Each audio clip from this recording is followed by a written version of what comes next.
You, as a human being, you grow out of this physical universe in just exactly the same way that an apple grows off an apple tree.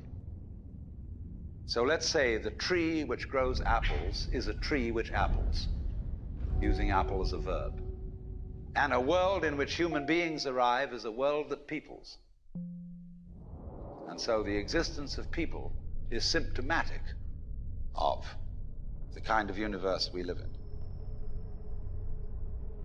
Just as hair on a head is symptomatic of what's going on in the organism. But we have been brought up not to feel that we belong in the world. So our popular speech reflects it. We say, I came into this world. You didn't. You came out of it. We say, face facts.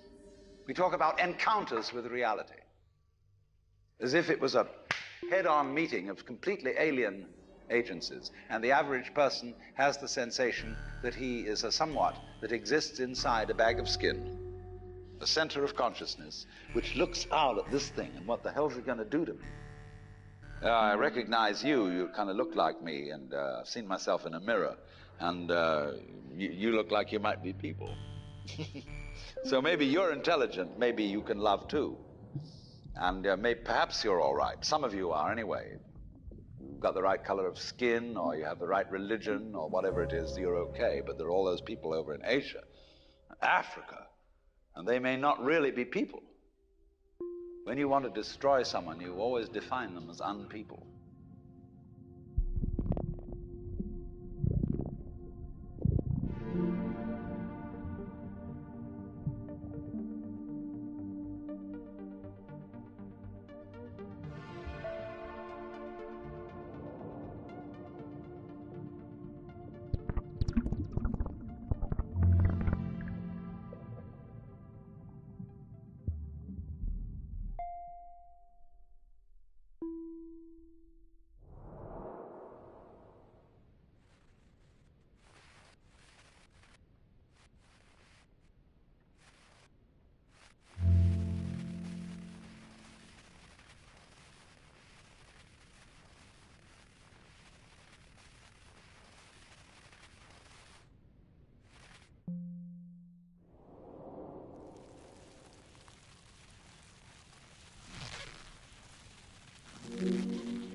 We have this hostility to the external world because of the superstition, the myth, the absolutely unfounded theory that you yourself exist only inside your skin. Now, I want to propose another idea altogether. Billions of years ago, you were a big bang. But now you're a complicated human being. But so we define ourselves as being only that. If you think that you are only inside your skin, you define yourself as one very complicated little curlicue, way out on the edge of that explosion, way out in space and way out in time. And then we cut ourselves off and don't feel that we're still the Big Bang. But you are. Depends how you define yourself. You are actually, if this is the way things started, if there was a Big Bang in the beginning, you're not something that is a result of the Big Bang. You're not something that is a sort of puppet on the end of the process. You are still the process. You are the Big Bang, the original force of the universe coming on as whoever you are. See, when I meet you, I see not just what you define yourself as, Mr. So-and-so, Miss So-and-so, Mrs. So-and-so. I see every one of you as the primordial energy of the universe coming on at me in this particular way. I know I'm that too. But we've learned to define ourselves as separate from it.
What I would call a kind of a basic problem we've got to go through first is to understand that there are no such things as things. That is to say, separate things. That is only a way of talking. If you can understand this, you're going to have no further problems. I once asked a group of high school children, what do you mean by a thing? And first of all, they gave me all sorts of synonyms. They said it's an object, which is simply another word for a thing. It doesn't tell you anything about what you mean by a thing.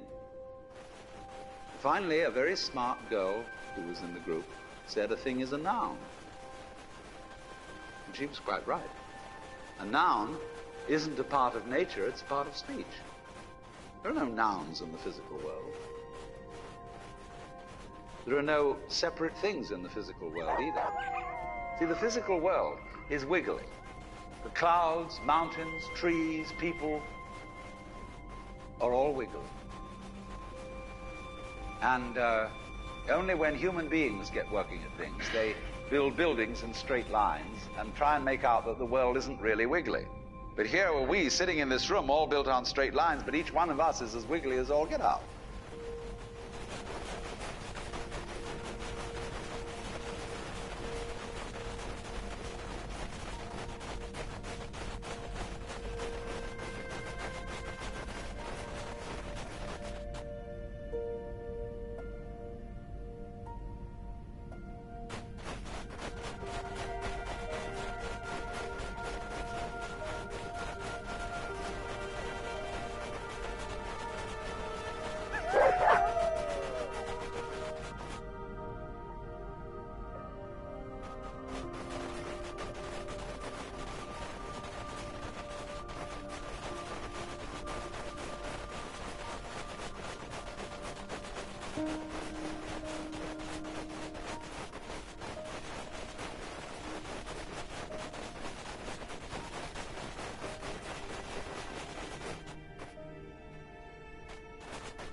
Now then, when you want to get control of something that wiggles, it's pretty difficult, isn't it? You try and pick up a fish in your hands, and the fish is wiggly and it slips out. What do you do to get hold of the fish? You use a net. And so the net is the basic thing we have for getting hold of the wiggly world. A net is something regular. And I can number the holes in a net. So many holes up, so many holes across. And if I can number these holes, I can count exactly where each wiggle is in terms of a hole in that net. But in order to do that, I've got to break up the wiggle into bits. And I've got to call this a specific bit, and this the next bit of the wiggle, and this the next bit, and this the next bit of the wiggle. And so these bits are things which I mark out in order to talk about the wiggle, in order to measure it, and therefore in order to control it. But in nature, in fact, in the physical world, the wiggle isn't bitted. So the world doesn't come thing. You and I are all as much continuous with the physical universe as a wave is continuous with the ocean. The ocean waves, and the universe peoples. And as the wave, I wave at you and say, you. The world is waving at me with you and saying, hi, I'm here. But the way we feel and sense our existence, being based on a myth that we are made, that we are parts, that we are things, our consciousness has been influenced so that each one of us does not feel that. We feel we have been hypnotized, literally hypnotized, by social convention into feeling and sensing that we exist only inside our skins, that we are not the original bang, but just something out on the end of it. And therefore we are scared stiff. Because my wave is going to disappear, and I'm going to die, and that would be awful.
You are a fluke.